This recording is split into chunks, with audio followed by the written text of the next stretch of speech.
السلام عليكم ورحمة الله وبركاته. الحمد لله وحده، والصلاة والسلام على من لا نبي بعده. أما بعد، فقد قال النبي صلى الله عليه وسلم: ما من أيام العمل الصالح فيها أحب إلى الله من هذه الأيام، يعني أيام العشر.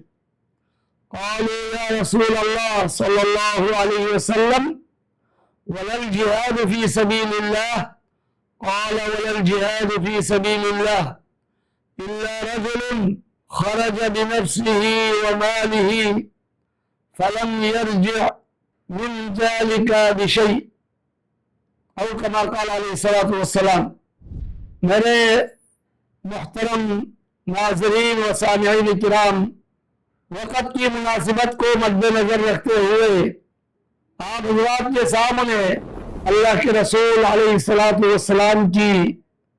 ایک عظیم حدیث پڑھی ہے، جس کا معنی و مفہوم یہ ہے کہ کوئی بھی ایسا دن جس میں ایک مسلمان اچھا عمل کرتا ہے، وہ عمل اللہ کے ہاں اتنی قدر و قیمت والا عمل نہیں بنتا، اتنا محبوب نہیں ہوتا جتنا محبوب اور قدر و قیمت والا عمل ذو الحجہ کے ابتدائی 10 دنوں میں کوئی بھی اچھا عمل کرتا ہے، اس عمل کی جتنی قدر و قیمت اللہ کے ہاں ہے، جتنا اللہ کے ہاں محبوب ہے، وہ عمل یعنی سال کے دیگر ایام میں کرنے سے اس کو اتنی فضیلت نہیں ہے، اتنا اجر و ثواب نہیں ہے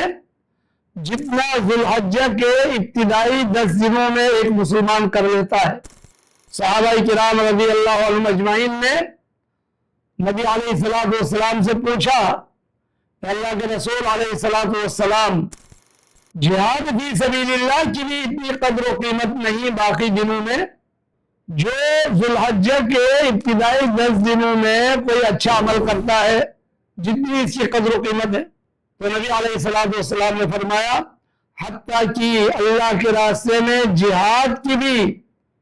اتنی فضیلت نہیں ہے، اتنی قدر و قیمت نہیں ہے، اتنا محبوب عمل نہیں ہے جتنا ذو الحجہ کے ابتدائی 10 دنوں میں کوئی عمل کرتا ہے۔ ہاں، مگر وہ شخص جو اللہ کے راستے میں نکلتا ہے اور اپنی جان کو بھی قربان کر دیتا ہے، اپنے مال کو بھی اللہ کے راستے میں خرچ کر لیتا ہے اور کچھ بھی واپس لے کے نہیں آتا، تو وہ اس سے افضل ہے۔ تو سامعین محترم، اللہ اکبر، ان ایام کی اللہ کے ہاں بڑی قدر و قیمت ہے، ذو الحجہ کے ابتدائی 10 دنوں کی، لہذا ان ایام کی قدر کیجئے اور زیادہ سے زیادہ ان ایام میں عمل صالح کرنے کی کوشش کیجئے۔ اللہ کے نبی علیہ السلام سے ایک اور حدیث مروی ہے، سیدنا جابر رضی اللہ عنہ حدیث کے راوی ہے۔ اللہ کے نبی علیہ السلام نے فرمایا: افضل ایام الدنیا ایام العشر، یعنی 10 ذی الحجہ۔ قیل ولا مثلهن فی سبیل اللہ؟ قال ولا مثلهن في سبيل الله إلا رجل عفر وجهه في التراب۔ فرمایا نبی علیہ السلام نے کہ سال کے دنوں میں سب سے افضل ترین دن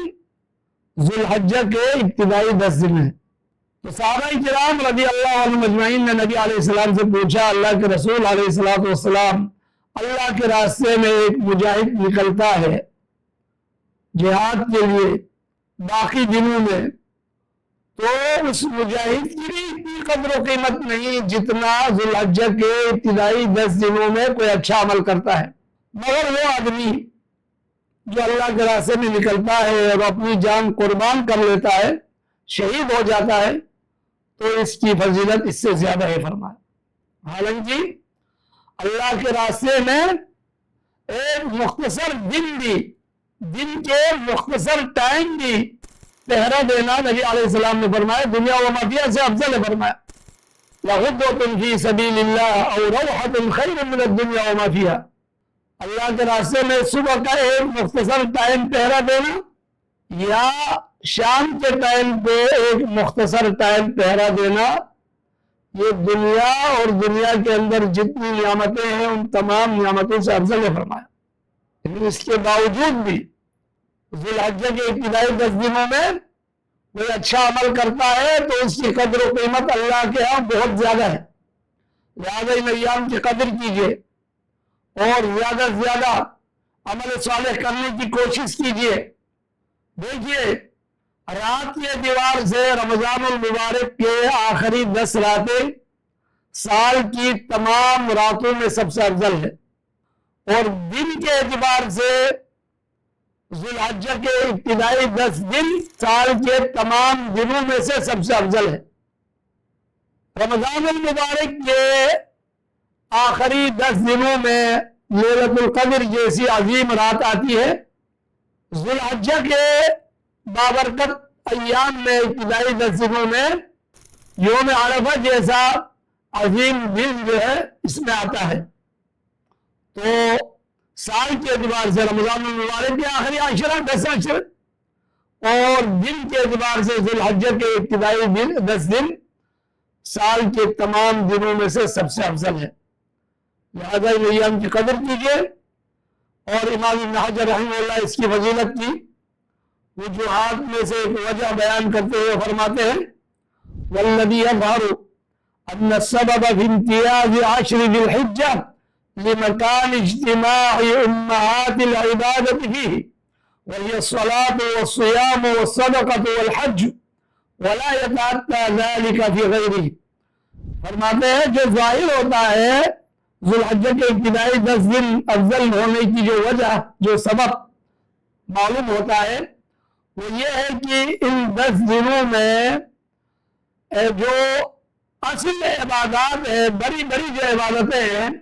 وہ ان 10 دنوں میں جمع ہو جاتی ہے، جس میں نماز، روزہ، صدقہ خیرات، حج، یہ تمام بڑی بڑی عبادتیں انہی 10 دنوں میں جمع ہوتی ہیں، اور باقی سال کے باقی دنوں میں یہ تمام عبادتیں ایک وقت میں جمع نہیں ہوتی۔ اور اس پر پلس ایک اور بڑی اہم عبادت جو اس میں جمع ہوتی ہے وہ یہ ہے کہ توحید کی صدا ان 10 دنوں میں زیادہ بلند ہوتی ہے۔ اللہ اکبر اللہ اکبر اللہ اکبر لا الہ الا اللہ اللہ اکبر وللہ الحمد۔ اسی لیے ان 10 دنوں میں سیدنا ابن عمر اور سیدنا ابو ہریرہ رضی اللہ عنہما بازار جایا کرتے تھے اور وہ تکبیرات پڑھتے تھے تو لوگ بھی ان کی تکبیرات سن کر لوگ بھی تکبیرات کہا کرتے تھے، لہذا ان 10 دنوں میں کثرت سے تکبیرات پڑھا کریں، کیونکہ ایک حدیث میں یہ بھی ہے نبی علیہ الصلوۃ والسلام نے فرمایا ما من ایام اعظم عند اللہ ولا احب الیہ العمل فیہن من هذه الايام العشر فاکثروا فیہن من التہلیل والتکبیر والتحمیل۔ امام احمد نے مسند امام احمد نے ذکر کیا اس روایت کو، اور یہ روایت جو یہ بھی صحیح روایت ہے۔ فرمایا کہ سال کے سب سے عظیم ترین دن جو ہے وہ ذی الحجہ کے ابتدائی 10 دن ہے، اور ان 10 دنوں میں کثرت سے لا الہ الا اللہ، اللہ اکبر اور الحمدللہ یہ پڑھا کرے۔ تو ان 10 دنوں میں کثرت سے ہمیں اللہ اکبر لا الہ الا اللہ اللہ اکبر وللہ الحمد، یعنی ان تکبیرات کو کثرت سے پڑھنی چاہیے۔ اللہ سے دعا ہے کہ اللہ تعالی ہمیں ان 10 دنوں کی صحیح معنوں میں ان کی قدر کرنے کی اور زیادہ سے زیادہ ان 10 دنوں کے خیرات، برکات، اجر و ثواب کو سمیٹنے کی اللہ توفیق عطا فرمائے۔ وباللہ توفیق، وصلی اللہ وسلم علی نبینا محمد وعلی آلہ وصحبہ اجمعین۔